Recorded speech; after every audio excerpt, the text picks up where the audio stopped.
I thought that like it blended in really well. There's probably definitely parts of like Indian mythology that's being used here that I'm not fully educated on that I can like refer Right. to, but I'm sure they're kind of like going for something there. But I thought of as like fire as like more of kind of like an offensive tactic, and water is more like a defensive tactic. And whereas Raju's trying to kind of like act literally invade his own people to like kind of get past whatever social kind of mobility he needs, right? Whereas Beam is just like, I literally just want to get my cousin back. Like, there's no, I have no other motivations here. I don't want like, he doesn't want freedom for all of India. He just wants like this small thing to just kind of like preserve his culture. And also, I love how they kind of went about their paths crossing and them like staying friends for a little bit, although it was completely like you know like it's a big level of foreshadowing. You know what's gonna happen, but you kind of see these themes play out. Like you don't see the fire and water stuff when they're boys for a while, right? But you see it big time at the fight outside the mansion. Yeah, yeah. When Raju pulls up cured from the thing that his boy cured him of to mess up his boy on some like crazy level of cognitive dissonance.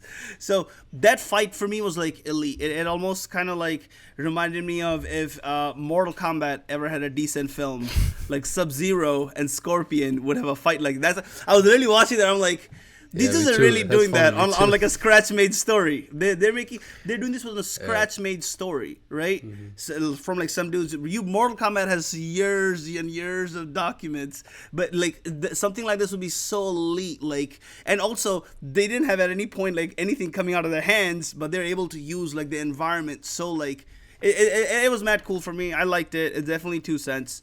Definitely liked how their kind of like lives overlapped. I'm sure we'll talk about that more. But Sam, what did you think?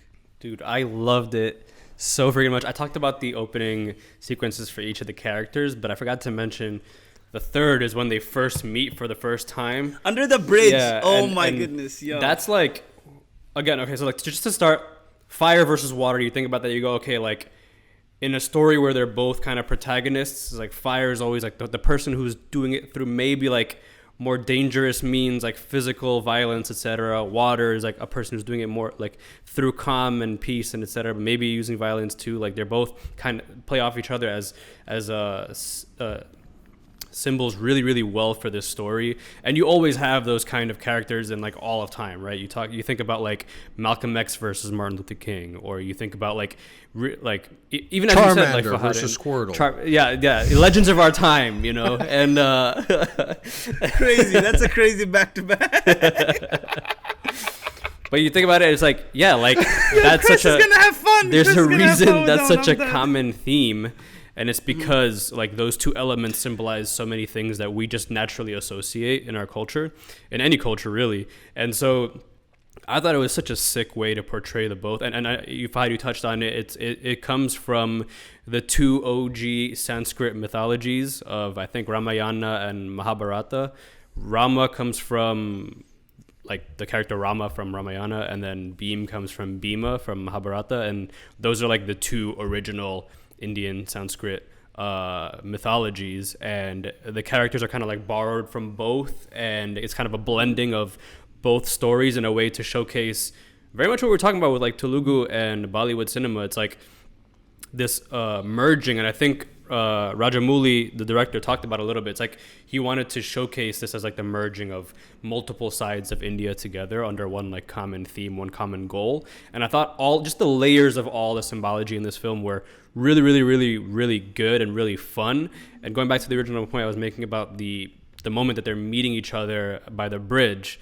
Again, I forgot to mention it. That whole train, by the way, is CG.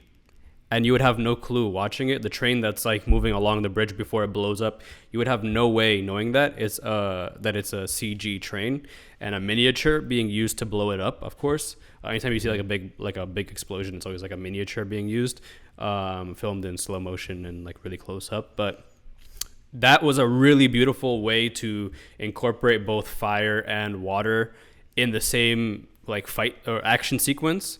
Like the gas burning from the train trapping this boy in the water was a really cool way to introduce both fire and water in the same environment, and for both characters to then meet each other in that environment and somehow like do one of the coolest action sequences of teaming up together. I was like, this guy Ram is grabbing the flag off the bridge for what? Like, this is like a really patriotic scene. And then out of nowhere, he like throws it to Bheem, who like uses it to wrap himself to protect himself from the fire. It was just like, there was so much attention to like what physically would actually make sense in a really outlandish scene that makes it, like, again, what we were talking about earlier with the CG and the VFX. It's like, that is what makes stuff believable, but still beyond outlandish and fun to watch. It's like, if I was a superhero, like, this is what I could be doing.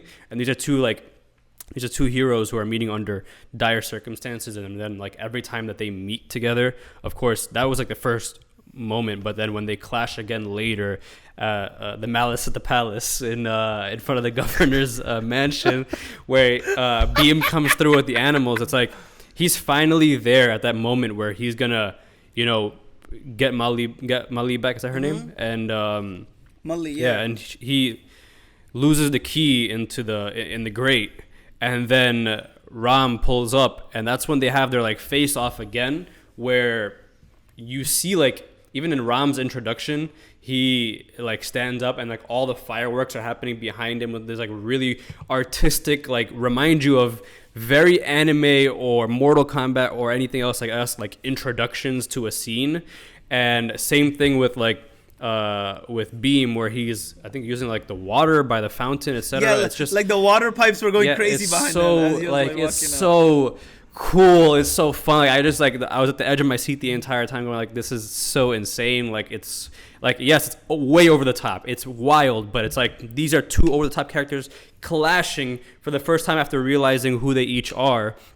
And for me, that's like the symbolism behind all of that, which of course is encompassed by the fire and water, is what makes, like, is what adds weight to the stories of these characters. I think, Admir, you hit it on the head with the fact that this is an action movie, and so you're not going to rely so heavily on the dialogue.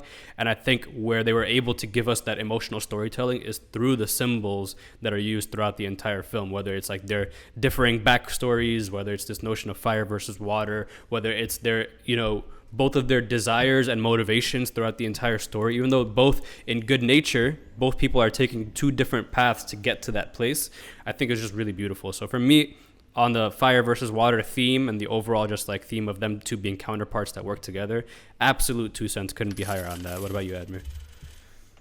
Yeah, I mean, I think it worked well. I will say, I thought the symbology of the fire, and this probably goes back to just the lack of understanding culturally what these symbols mean in India. And I do think there's probably similarities, but I'm sure there's specific differences and ways that they're interpreted that's probably different. So, for example, for me, the fire and Ram made way more sense sort of throughout the majority of the movie. Like, it was more consistent to me, just because it sort of, I guess, matched his personality a little bit more. And then you have the grand reveal at the end where he's straight up like almost possessing fire, right? So it was a little bit more consistent. His attitude probably matched that a little bit more, although I will say Bheem being a little bit the nicer one as well did blend in with the idea of this being the softer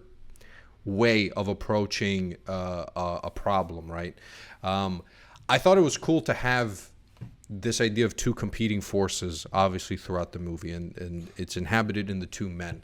I always prefer things to be a little bit almost like, I want you to sneak in that meaning for me as opposed to saying it. And they very much say it to you in the beginning when they introduce them, like the R's for each of them are literally lit up or drowned in water, where it's like, okay, yeah, I see what we're gonna do. I don't know what audiences, I guess, in India are sort of used to or what they like and what they enjoy. But it's just a personal preference thing where I would have got the idea of Ram being the more hot-headed, obviously more violent one, or the one who's willing to incur more violence to get his goal, as opposed to Bheem. So I do wish that was a little bit more cleverly woven in, I think, as opposed to telling me in the beginning of the story, well, here's your fire and then here's your water, right? But I'm always down for that. Like, I'm always cool for dichotomies and exploring where they blend and where they differentiate. And I'm glad that you do get that in a way, because there's different ways, obviously, to tell. It's a fictional story based, I guess, in historical truths of the British Empire being there and stuff. But the way people believe solutions should be gone about differ, and you have two very stark differences here. And you're right, the theme of them saying, well, we do have the common goal, where can we work to find our way? And it's cool that you do get to see Bheem be quote unquote violent, right? You do get to see him say, no, there's actually a time and place where you do have to step over that line, which is really cool. It reminded me a lot of like Avatar. Like, I absolutely love that series, and I get so much of my understanding of what water and fire and earth and like air and whatever, what they mean symbolically from that show. I saw it when I was a kid, and I revisited it when I was, in college. And you carry that forward from you. That's the thing. It's just my lack of understanding. I wish I knew culturally what these elements meant in India, because I'm sure that would serve a better understanding of the two of them.